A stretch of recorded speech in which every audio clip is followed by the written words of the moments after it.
NAC9 news में आप सभी का स्वागत है। मैं आपके साथ शिवांगी। चलिए नजर डालते हैं देश दुनिया की कुछ बड़ी खबरों पर। अमेरिका के राष्ट्रपति ट्रंप ये दावा करके सत्ता में आए थे कि वे राष्ट्रपति बनते ही 24 घंटे में रूस यूक्रेन युद्ध को रुकवा देंगे। लेकिन अब तक वो दुनिया के कई देशों के बीच युद्ध रुकवाने का दावा कर चुके हैं। लेकिन जिस रूस यूक्रेन युद्ध को बाएं हाथ का खेल समझने का दावा वो कर रहे थे, वही उनके लिए अब एक टेढ़ी खीर साबित हो रहा है। वह पुतिन से मुलाकात भी कर चुके हैं और जेलेंस्की से भी, लेकिन कोई रास्ता निकलता नहीं दिखाई दे रहा। और इसके ही चक्कर में वह भारत जैसे महत्वपूर्ण देश के साथ रिश्ते खराब करने को लेकर अपने ही देश में आलोचना का शिकार हो रहे हैं। खैर, अब ट्रंप खुद भी अपनी कमजोरी स्वीकार करते दिखाई दे रहे हैं। वे व्हाइट हाउस के रोज गार्डन में अमेरिकी कांग्रेस के साथ डिनर में कहते दिखे कि रूस यूक्रेन युद्ध न रोक पाना सबसे कठिन संघर्ष साबित होता दिखाई दे रहा है। कहीं ना कहीं इस पूरे मामले पर ट्रंप बेचैन दिखाई दे रहे हैं। भाई पुतिन अपनी शर्तों की लिस्ट के साथ अड़े हुए हैं। राष्ट्रपति ट्रंप ने सभी नाटो देशों को ओपन लेटर भेजा है, जिसमें उन्होंने रूस के खिलाफ बड़े पैमाने पर आर्थिक प्रतिबंध लगाने की बात कही है।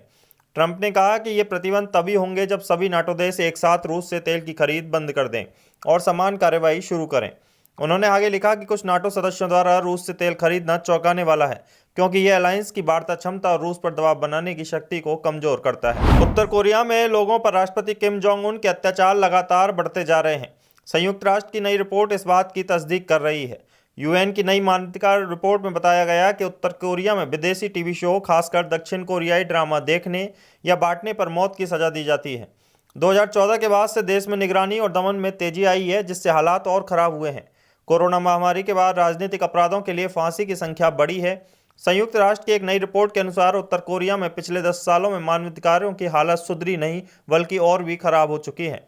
किम जोंग उन सरकार ने लोगों पर निगरानी और नियंत्रण बढ़ा दिया है। अब नागरिकों की हर बात पर नजर रखी जाती है और उन्हें सरकार के खिलाफ कुछ भी बोलने की आजादी नहीं है। रिपोर्ट का निष्कर्ष है कि आज की दुनिया में कोई भी अन्य आबादी ऐसे प्रतिबंधों के अधीन नहीं है। उत्तर कोरिया से भागे एक शख्स ने बताया कि लोगों की आंखों और कानों को बंद करने के लिए उन्होंने दमन को और तेज कर दिया है। यह एक प्रकार का नियंत्रण था, जिसका उद्देश्य असंतोष और शिकायत के सबसे छोटे संकेतों को भी खत्म करना था। बिहार की राजनीति में हलचल है। प्रदेश में 243 विधानसभा सीटों पर इस साल के अंत में विधानसभा चुनाव होने हैं।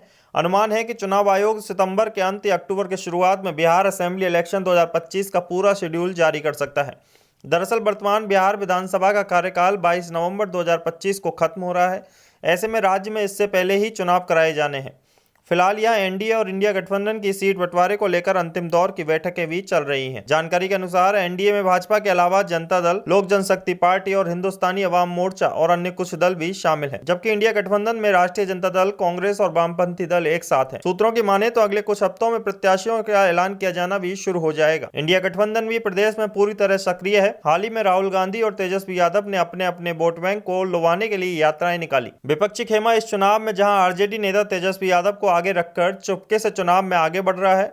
हालांकि इंडिया गठबंधन में अभी उम्मीदवारों के नामों पर आलाकमान की अंतिम मोहर नहीं लगी। एशिया कप 2025 में भारत पाकिस्तान क्रिकेट मुकाबले को लेकर जहां क्रिकेट प्रेमियों का उत्साह चरम पर है, वहीं भारत के राजनीतिक दल और आतंकवाद पीड़ितों के परिवार इसके बहिष्कार की मांग कर रहे हैं। गौरतलब है कि इसी साल 22 अप्रैल 2025 को पहलगाम में हुए आतंकी हमले में 22 लोगों की मौत हो गई थी। इस नृशंस हत्याओं से देशव्यापी आक्रोश फैल गया और भारत को पाकिस्तान से दूरियां बनानी पड़ी। सरकार ने सिंधु जल संधि को भी स्थगित करने की घोषणा की। सरकार का संदेश स्पष्ट था कि आतंकवाद और व्यापार साथ साथ नहीं चल सकते और खून और पानी तो साथ साथ नहीं बह सकते। भारत ने मई में ऑपरेशन सिंदूर लॉन्च कर पाकिस्तान में बने लश्कर-ए-तैयबा और जैश ए मोहम्मद और हिजबुल मुजाहिदीन आतंकी ठिकानों पर हमले किए। इन हमलों के कारण दोनों परमाणु शक्तियों के बीच 3 दिन तक तनावपूर्ण गतिरोध रहा। 10 मई को युद्ध विराम हुआ। गृह मंत्री अमित शाह ने कहा कि हमारे पास इस बात के पूरे सबूत हैं कि ये तीनों पाकिस्तानी थे। उनके पास से मिली राइफलें और चॉकलेट पाकिस्तान में बनी थी। पाकिस्तानी एक्टर फवाद खान और वाणी कपूर की फिल्म अबीर गुलाल को 22 अप्रैल को पहलगाम आतंकी हमले के बाद झटका लगा है। मूल रूप से भारत में 9 मई को रिलीज होने वाली यह रोमांटिक ड्रामा कभी सिनेमा घरों तक नहीं पहुंच पाई। हाल ही में कई रिपोर्टों में बताया गया था कि यह फिल्म 26 सितंबर को भारतीय सिनेमा घरों में रिलीज होगी। हालांकि अब सरकार ने स्पष्ट कर दिया है कि यह फिल्म भारत में रिलीज नहीं होगी। पीआईबी के आधिकारिक हैंडल एक्स पर उन खबरों के बारे में स्पष्टीकरण जारी किया गया, जिनमें कहा गया था कि अबीर गुलाल भारत में सिनेमा घरों में रिलीज नहीं होगी। पोस्ट में कहा गया है कि कई मीडिया संस्थानों द्वारा दावा किया जा रहा है कि फवाद खान और वाणी कपूर स्टारर फिल्म अबीर गुलाल भारतीय सिनेमाघरों में 26 सितंबर 2025 को रिलीज होगी। 22 अप्रैल को पहलगाम आतंकी हमले के बाद भारत में अबीर गुलाल की रिलीज रोकने की मांग बढ़ रही थी। उसी समय FWIC ने पाकिस्तानी कलाकारों पर प्रतिबंध लगाने के अपने निर्देश को और मजबूत किया और बॉलीवुड में पाकिस्तानी अभिनेताओं, गायकों और तकनीशियनों के साथ पूर्ण सहयोग करने का आग्रह किया। प्रधानमंत्री नरेंद्र मोदी आज असम के दरांग पहुंचे थे। यहां उन्होंने राज्य को कई विकास परियोजनाओं की सौगात दी। पीएम मोदी ने असम की धरती से कांग्रेस पर निशाना भी साधा। उन्होंने कहा कि जब कांग्रेस सत्ता में थी तब पूरा देश आतंक से लहूलुहान होता था और कांग्रेस चुपचाप खड़ी रहती थी। पीएम ने कहा कि आज हमारी सेना ऑपरेशन सिंदूर चलाती है, पाकिस्तान के कोने कोने से आतंक को उखाड़ फेंकती है, लेकिन कांग्रेस के लोग पाकिस्तान की सेना के साथ खड़े हो जाते हैं। कांग्रेस के लोग हमारी सेना की बजाय आतंकियों को पालने वालों के एजेंडे को आगे बढ़ाते हैं। पाकिस्तान का झूठ कांग्रेस का एजेंडा बन जाता है, इसलिए आपको कांग्रेस के प्रति हमेशा सतर्क रहना चाहिए। पीएम मोदी ने असम वासियों का आभार जताते हुए कहा कि ऑपरेशन सिंदूर के बाद मेरा पहली बार असम आना हुआ है। मां कामाख्या के आशीर्वाद से ऑपरेशन सिंदूर को जबरदस्त सफलता मिली,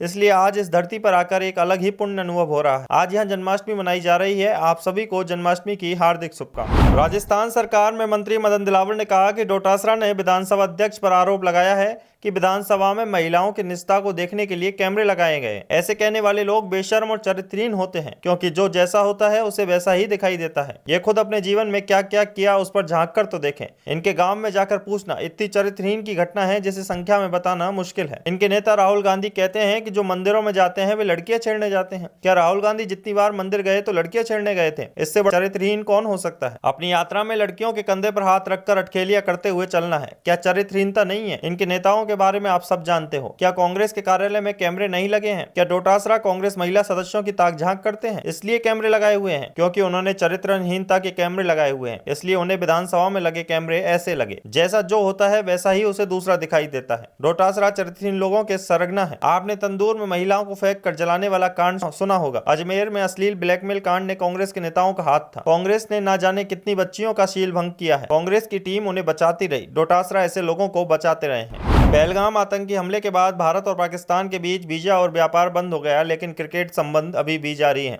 रविवार को दुबई में एशिया कप में भारत और पाकिस्तान के बीच क्रिकेट मुकाबला होगा, जिसका देश भर में विरोध हो रहा है। कांग्रेस भी मैच का विरोध कर रही है। राजस्थान कांग्रेस ने क्रिकेट मैच का विरोध किया। कांग्रेस खेल प्रकोष्ठ के प्रदेश अध्यक्ष अमीन पठान ने इसे लेकर केंद्र की मोदी सरकार और भाजपा पर हमला बोला। पठान ने आरोप लगाया कि केंद्र सरकार ये मैच इसलिए करा रही है क्योंकि केंद्रीय गृह मंत्री अमित शाह के बेटे जय शाह ICC अध्यक्ष हैं। अमीन पठान ने प्रेस कॉन्फ्रेंस में कहा कि पहलगाम हमले के बाद भारत ने पाकिस्तान से तमाम संबंध खत्म कर दिए, यहां तक कि पानी भी रोक दिया। आज भारत पाक क्रिकेट मैच है। कोई भी खेल राष्ट्रीय सुरक्षा और शहीदों के सम्मान से बड़ा नहीं हो सकता। पहलगाम हमले के पीड़ित परिवारों पर क्या गुजरेगी जब हमारी टीम दुश्मन देश पाक के साथ क्रिकेट मैच खेलेगी।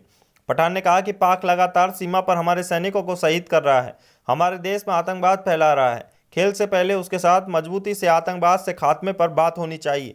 जब हमने वीजा व व्यापार बंद कर दिया, तो पानी रोक दिया, तो फिर खेल क्यों खेला जा रहा है?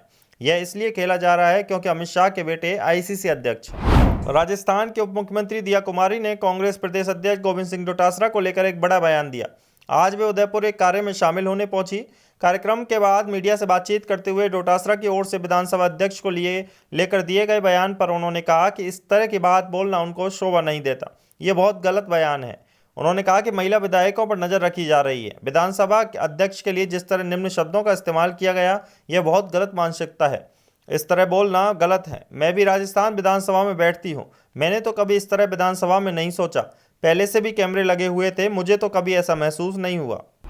कांग्रेस प्रदेश अध्यक्ष गोविंद सिंह डोटासरा की ओर से विधानसभा में कैमरा विवाद और विधानसभा अध्यक्ष पर की गई टिप्पणी पर कानून व संसदीय कार्य मंत्री जोगाराम पटेल ने पलटवार किया। उन्होंने कहा कि विधानसभा में किसी सदस्य की प्राइवेसी नहीं होती है, चाहे वे सत्ता पक्ष का विधायक हो या विपक्ष का विधायक हो। पुरुष महिला सदस्य सब साथ बैठते हैं। उनके आरोप पूर्ण रूप से गलत हैं। जोधपुर सर्किट हाउस में मीडिया से बात करते हुए पटेल ने कहा कि जिस तरह के बयान कांग्रेस की तरफ से आए हैं, यह उनके अंदर अंतर्कलह और घटिया मानसिकता को दर्शाता है। आप राजनीतिक दल एक दूसरे पर लगाते हैं, लेकिन स्पीकर जिसका चयन सभी लोगों ने मिलकर किया है, उन पर आरोप लगाना किसी भी रूप में ठीक नहीं है। आरोपों का स्तर इतना नहीं गिराएं कि हम समाज के सामने नहीं जा सकें। NSE9 न्यूज में फिलहाल इतना ही। आगे की खबरों से अपडेट रहने के लिए बने रहिए NSE9 न्यूज के साथ। नमस्कार।